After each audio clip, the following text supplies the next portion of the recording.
At para sa ating huling balita, hindi na nakapalagpas sa mga otoridad ang isang lalaki matapos magbenta ng iligal na baril sa Cotabato City. Ang balitang hatid ni Patrol Woman Veronica Lagi. Arestado ang isang lalaki sa pagbebenta ng iligal na baril sa isinagawang Oplan Panlalansag Omega sa Barangay Rosario Heights 7, Cotabato City. Nito lamang 18 ng Hunyo taong kasalukuyan.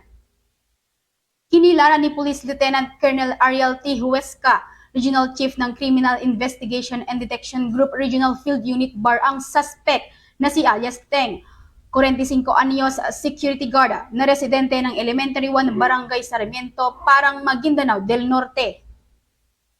Naging matagumpay ang ikinasang operasyon ng mga otoridad ng Cotabato City Field Unit, katuwang ang CIDG Maguindanao Provincial Field Unit 61 Division Philippine Army na may koordinasyon sa Police Station 2 Cotabato City Police Office na nagresulta sa pagkakaaresto sa suspect matapos maaktuhang itong nagbebenta ng iligal na baril na walang kaukulang mga dokumento.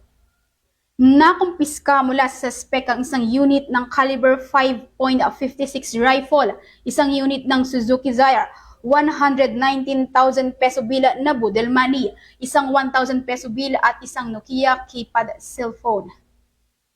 Ang mga nakumpiskang ebidensya at naarestong suspect ay kasalukuyang nasa kustodiya na ng CIDG Cotabato City Field Unit para sa dokumentasyon at tamang disposisyon, at maharap ito sa kasong paglabag ng Section 32 ng Republic Act 10591 o tinatawag na Comprehensive Firearms and Ammunition Regulation Act kapag napatunayang nagkasala ito.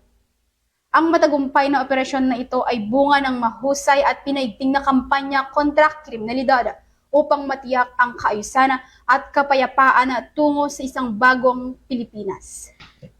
Mula dito sa reyon ng Bangsamoro, ako ang inyong Police News Network Correspondent, Patrol Woman Veronica Lagi, alagad ng batas, tagataguyod ng balitang pulis. Maraming salamat, Patrol Woman Lagi.